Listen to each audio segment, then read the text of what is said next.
Well, let's discuss Maryland and Michigan. That game ended up turning out to be a lot closer than I think a lot of us anticipated. For sure, I was the furthest. I still picked Michigan to win, but I kind of said, I think they can do like a 42-20. Yeah. And Maryland, put up points, and the defense looked like it was a little more exposed. Granted, you're playing Big Ten level football now, so is do you think Maryland's actually for real, or Um, do you think that Michigan just I mean, was? I think Maryland might be the third or fourth best team in the East. I think they're going to beat Michigan State this week, but I think that has a lot to do with Michigan State than more than Maryland. Michigan State got waxed by Mhm. Minnesota. That was, yeah, that was one of the bigger blowouts I've seen in a while. Physical domination. Um, so I think Maryland's good. I think they have a lot of really good players. They've recruited really well. I think we even talked about it. They have good players. Their offensive line was the most experienced offensive line in the Big Ten returning. We Um, talked about the receiving weapons. Receiving weapons didn't really kill us. I'll be completely honest. Raheem Jarrett was completely locked down for the most part. Nobody really Demas was didn't go off. It was I didn't think go they're actually their crazy. third wide receiver who had the most success. Yeah, I mean nobody really went nuts, right? Their tight end had a couple nice catches, but I mean, for the most part, it was kind of one of those games where it was kind of decided offenses were moving the ball, but they weren't really like both offenses moved the ball, but they weren't really like dominant. Nobody made that big play to kind of take the top off the defense and kind of make this thing kind of change the Their, game. their QB contain very much reminded me of the Lions, though. They let Talia get out and they let their Yeah, backup. they did a couple times, and but they did hit him finally in the third quarter and injured him really. And they got to him a couple times eventually later in the game. So I think encouraged by defensive adjustments. I mean, I think they made some great defensive adjustments. Encouraged by the defensive back play. Mike Sainer still had a great game. DJ Turner DJ played Turner really had another well. good game. Jamon Green RJ won. Moten had an impressive pick. Exactly. Jamon Green played really well. He was covering Raheem Jarrett a lot. I just can't believe Um, Mike Sanders still. That's another Mike, one. Mike Sainer still's yeah, he's great. He's just a good football player. Mm-hmm. And then I would say, disappointing. Yeah, it's disappointing that you're not getting more pass rush right now. We'll see. I mean, Maryland's offensive line might end up being one of the better ones they see. Like I said, they were extremely experienced, but you do want to see more. They got some rush, and some of it was, I think, by design. They don't want to. You don't want to let Talia kind of run around back there too much, but you want to see more rush with four. You want to see them get to the passer with four more often, and they're having to bring a lot more blitz, which is fine if that's the kind of team you have to be. But you do want to see some guys kind of develop into some better pass rushers there on the edge. So we'll see how that kind of develops. I think it's still early. This was, like you said, this was their first time playing a real football team for the most part. JJ had some struggles too. He wasn't as lights out as he'd been.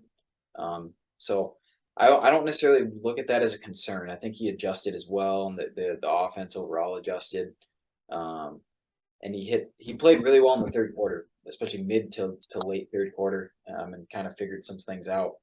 Led that touchdown drive at the end. That was actually in the fourth where the touchdown drive came. Where he threw the touchdown. Mm-hmm. Wilson, his stats, like I know everybody's like knocking him for the game, and mostly probably because of the couple of times he ran around and fumbled. Um, Mm-hmm. but his stats, I mean, Cade McNamara, that would have been a great game for Cade McNamara last year. 18 of 26 for like 220 and a couple touchdowns. Like, you'll take that if that's a bad game. You know what I mean? Mm-hmm. As long as he's not turning the ball over, you're going to take that pretty much.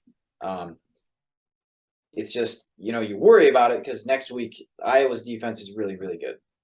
And Kinnick, man, they haven't won in Kinnick in a while, I think. So Until five. yeah, And the last six top five teams that have gone into Kinnick, five of them have lost. I was gonna say they are like a top five team killer for whatever reason. Yep. So, and So one of there's them, there's reasons to be concerned, even if on paper everything appears to be correct. And I well. think Iowa Iowa has they finally show they can score some points. they're getting better, right? And I think it's Yeah. because they are well coached. I mean, Kirk Ferentz has been there forever. He's not an idiot. I know people think he's outdated, and he probably is. And the offense is extremely outdated, and it is. But guess what? Football is football. Like you block and you catch the It's ball. discipline. It's disciplined. It's Right, discipline. That's huge. Yeah. right. And they beat you with execution. That's what Jim Harbaugh said this weekend. Defense doesn't miss tackles. Correct. They don't miss any tackles. Mm-mm. And they beat you by out executing you. They don't do anything fancy. You know what they're gonna do most of the time. They're not gonna trick you for the most part, but they beat you by out executing you. And that's why it's worrisome on the road. You're not gonna get extra chances, right? You can't be loose with the football at all. And this what kind of concerns you with like a new quarterback, JJ McCarthy, who tends to tries to do too much sometimes. 100%. So I mean, but at the same time, you do see the greatness there, right? You see the sure. deep ball. Yeah. You see the deep ball to Ronnie Bell. That was perfect pass. You see the great Mm-hmm. throw to Roman Wilson. You see, when he does get a chance to use his legs, what he can do. So you don't want to coach all of it out of him, but you just got to understand, and as a play caller and as a coach and as coaches in general this week, you gotta play it smart. I don't even care if they win it ugly this week, right? I mean, we didn't even talk about Blake Corum this past week in the offensive line. Yeah, I'm over 250 yards rushing. Yeah, I mean, crazy. I mean, so rely on that. I would pick right now, I'm going to pick 27-13. Are you thinking they're going to sit right around 20? Yeah, 20 points I think is actually the most Michigan's going to score. But but if they don't give Iowa a short field, if they don't turn the ball over, if they don't do something dumb, I don't really see Iowa scoring very much. I'll be completely honest. I just don't see it happening. I was higher on Petrus going into the year, and obviously he's been horrendous thus far, except for last game. He looked like a little better, but I felt like Petrus is underwhelmed a lot, and I feel like he's due to kind of plateau to where he should be, and so I don't know if that's going to come out in this big time game against a big time opponent. So that I think there's just some concern there where it's like I actually think this is going to be a one score game again. I think I was going to battle them, and I think I have obviously questions on the injuries. Like we anticipated Carson Barnhart back or whatever, and sounds like Donovan Edwards will play. He sounds like he could have played last week. This is Ballas. And Trevor Keegan still out, so we're seeing a lot of Giovanni Ohadi likely out. Okay, and like Nikai Hill Green was been pretty good.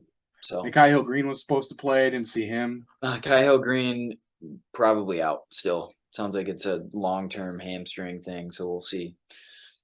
Yeah. Other than that, they didn't play a whole lot of their guys. Like I think they played like an NFL. I think 43 guys saw offensive and defensive snaps, which is like an NFL roster playing snaps. I mean, there was not a lot of guys that played last week. You would like to put more in, but again, the big thing is you need Donovan Edwards back, right? So the game changed. Michigan easily could have scored 50 points. Yeah, CJ Stokes in the fumble then wasn't great. So they very easily could have scored 50 points on Maryland. They were going to score on that drive. They were driving it right down their throats, and then CJ Stokes fumbled. Right, so that hurt him. If JJ hits just 2 of the 5 or 6 deep shots that he missed, both those are touchdowns, and then you're right there, right? So you just got, or even just hit 1 to loosen up the defense again. You know what I mean? And I think, and then, Maryland gifted you 7 points with the opening kickoff, but, guess what? I mean, that's part of the game. So, I think it was never one of those games where I sat there and I felt like we were going to lose, but it was just one of those where I was just like, man, come on, let's just kind of put it away here. They were clearly the more talented team. It was just kind of one of those things where I think Maryland kind of surprised them with some of the stuff that they did. And it was just one of those games where they finally got into a little bit of a test, and it was just they had to kind of respond and push back a little bit. It reminded me of Rutgers last year. You even mentioned a little bit of Nebraska last year. The reason I say Rutgers is because it was the same. It was the 4th game. It was kind of the same feel. But yeah, same general idea where, they didn't play that great, but you found a way to win, right? And now you got to go on the road against a team that you generally don't play well on the road against and, find a way to win. And this is what happened last year. They went to Wisconsin after the Rutgers game, right? So this season and last season are kind of mirroring each other pretty well, other than, you had pretty patty cake non-conference schedule. But even last year, I mean, they played Western. Northern Illinois was horrendous, although they turned out to be good. They went to the MAC championship. And Washington was terrible last year. So it wasn't like it was great non-conference last year. So they never really got tested until Rutgers last year too. So I think I wouldn't be surprised if we kind of see it playing out a little bit like last year. This game still scares me though. So just like Wisconsin did last year. Yeah, I think if they win this game though, you got to feel pretty good about their chances. How they go into, Michigan State. Obviously, the way they looked in the last couple games have been oof. So yeah, you feel better about that rivalry game, and then by the time you get over to Ohio State, I think they could be undefeated if they win this game. Like I said, I think we said at the beginning of the year, we obviously didn't expect Iowa to be this lackluster in offense. Always stout on defense, but like we said, Iowa at Kinnick is probably the toughest mark going through that schedule up to Ohio State. I mean, other than that is, if it was we played Minnesota. No, they don't play. They don't have Minnesota as a crossover, so they'd play them in Minnesota's best team I've seen in the West by far. Yeah. I would say, I mean, and Iowa might get there. I can see it happening. Wisconsin isn't going to get there. Iowa, get this here. Iowa wide receiver Keegan Johnson is not going to play this week. He is tied for second on the team with catches, with 2. That's a wild stat. Wow. Though in that defense, Michigan, I think after the first game's leading receiver, I think there's like 1 with 2, and then the rest had 1. That's fair, but it's crazy, man. That's wild. Absurdity right there. But yeah, I mean, I think this will be the first real test, and I feel good about the defense still going into this game, just because I don't think Iowa isn't going to do anything crazy. But man, Kinnick, if it was Kinnick at night, I would be terrified. I'm worried. I think Spencer Petras is due, but that maybe I'm higher on Petras than a lot of people are. I think he stinks, but there's a reason he got pulled occasionally last year. But anyway, Kinnick, at Iowa is probably second or third toughest place to play in my opinion, other than Penn State. A whiteout Penn State, yeah. Penn State whiteout, I will say, is number 1. Ohio State horseshoe at the shoe maybe is always... Ohio State at the shoe, but I wouldn't even say that. I mean, Kinnick at night is the second toughest. But Penn State whiteout will win for sure. So we'll see. I don't know. It'll be a test, and you got to get a couple of those guys back. Definitely Donovan Edwards. We can't see CJ Stokes this game, at least not much. Yeah, I'd rather see Isaiah Gash, man. Give me some Tavir Dunlap and Isaiah Gash. I'd rather just see Donovan Edwards at this point. Obviously, CJ Stokes fumbled and never played again, so that's how it works. Yeah, you're already begging for playing time. Yeah, you can't do stuff like that on a drive you're going to score on. And he didn't even get hit. He just dropped the ball. Mm-hmm. So yeah. All right, let's do the pick 6. Last week, Ben chose 6 remarkably close games that basically went either way, and that's why default. Someone's got to have the lousy record in that. So Ben's taking the 2 and 4, and I start at 4 and 2 with a 2-game lead.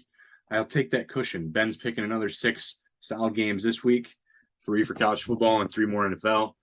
Let's start out with Kentucky Ole Miss. I think Kentucky's playing really good football right now. Ole Miss is a good football team, but I'll take Kentucky here first to start.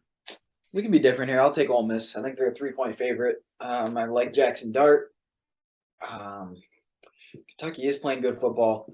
I haven't watched a ton of them, but I like Will Levis. And I like Lane Kiffin I like Lane Kiffin now. I didn't really like Lane Kiffin early on, but you know what? I think he's sort of figured out his niche in college football, and he's funny. So I'm liking Lane right now. Okay. Big 12, Baylor, Oklahoma State. Another really solid game. I was higher on Baylor to start the season. Oklahoma State's played pretty well. Who are you taking in this game? I'm going to take Baylor. Yep. I was leaning toward Baylor there. I don't think I really want to be different. I feel pretty good about Baylor winning this football game. Yep.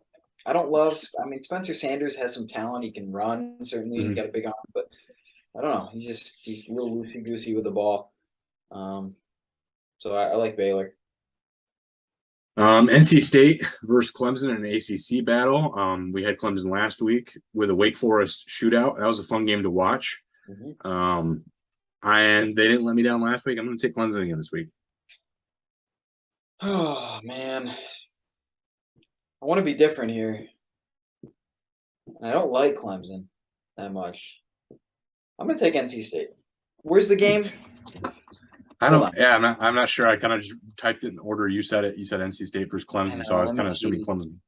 I think it's at Clemson, but let me check. I know I said I'll take NC State, but let me double check here. Tangibles, man. You know, the game is it is at Clemson. What time's the game? It's a night game at Clemson. Ooh. I don't know, man. Devin Leary's he's a good court. I'm still He just gonna is. stick with my NC State pick. 2 4-0 teams, 2 top 10 teams. Why not? I'm taking NC State. I like it. That's very bold. It was bold. I need to make up a little bit of ground here. Could be putting myself in a further hole, but we'll see. Yeah, it's a. I don't love Clemson's. I mean, I don't know. I don't think Clemson's defense necessarily got exposed, but I think I don't know. I think that could be a really fun game. Yeah, like you said, Devin Leary's played really well. There's a reason they're 4-0 in there. So, all right, Bills Ravens in the NFL now, and obviously we talked about the Ravens are the highest scoring team. The Bills are number 3 scoring. Bills looked untouchable in the first 2 weeks, Sure. and then Dolphins just outplayed them. So Weird game. That was a really weird game. Tua was like basically dead, and then they bring him back, and now they're investigating that they're bringing him back. That was I weird. thought that was kind of sus. Yeah, I did too. That was like Shane Morris vibes for a minute there. I'm like, what's going on here? That probably should be looked into. I'll pick the Ravens this game. Where's this one here? I think the Ravens will figure out defense if they get some guys healthy. I think they'll figure it out. I know their defense has been picked apart a little bit, but they've been decimated by injuries. So let's call you Ben Raven then. all right. You know Ben Raven, right? The writer for MLive, I think. Yeah. Yep. So I'll take the Bills though. I'll be different on this one. We'll go Bengals, Dolphins. It's in Cincinnati, and yeah, I don't know, man. AFC champs last year. Dolphins look like one of the better teams in football. This one's a tough pick. It's Thursday. It's a Thursday game. I'm gonna go with the Bengals. I think short turnaround for Miami. It's in Cincinnati. I think the Dolphins are playing a little bit above their head right now. I think they're actually probably better than I thought they would be, but I think they are playing a little bit above their head. And I don't know, this Tua thing's weird. So we'll see what happens there. So I'm gonna go with Cincinnati. Yeah, I'm kind of just thinking I think the Bengals are also going to start coming into their own. The Bengals are better than what they've played. Exactly. Yeah, right. And, the Super Bowl hangover sometimes is typically how these happen, and it kind of happened for both the Rams and the Bengals. So they played a weird game week 1 where Burrow was like a fluke 4 or 5 picks. Yeah, I don't.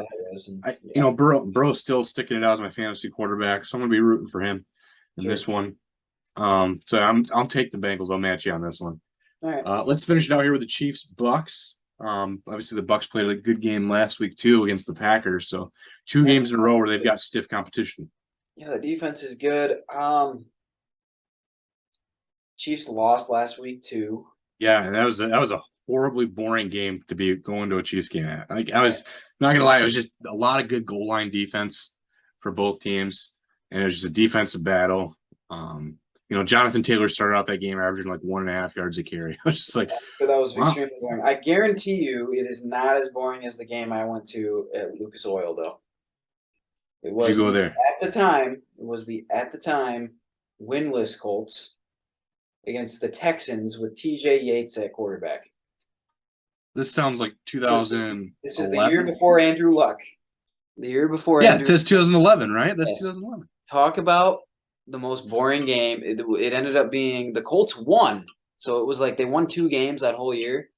And it was like everybody there was angry because they wanted Andrew Luck. And they're like, if we win, there's a chance we don't get him. So they were all mad that they won, which is funny. And they won like 10-7. It was pretty bad, or 13-10 or something. That's like paying $5,000 for your ticket to the Super Bowl in the nosebleeds, and then watching that Patriots Rams Super Bowl. Yes. Or the Panthers Broncos Super Bowl. Oof. That was like the only good thing about it was Arian Foster ran for like 150 yards for the Texans that game. But it was boring. I remember that. But I'm going to take the Bucks. I'm actually going to take the Bucks as well in this game. I think it just has something to say. I just like the Bucks defense, and I think they'll figure it out on offense. Brady will figure it out a little bit. Maybe get Chris Godwin back. Now they sat him for a week. There's a chance they get him back. Get a couple guys back. Evans will be back after the suspension, so I think they'll be okay. They got Cole Beasley now. I don't know how much he played last week, but he had 3 catches, I think, for only like 19 yards. And honestly, I think he could fit in pretty well with that team. So, so we'll see. Well, that'll be fun. We'll do 2004 MLB draft next week, and then we'll talk about the Michigan, Iowa, and Lions Seahawks game, and then we'll do another pick 6. Yeah, we got to figure out time and figure out. I'll be in Tennessee all next week, so that does change some things. Yeah, we'll figure it out. Figure it out though. So all right, we'll see you.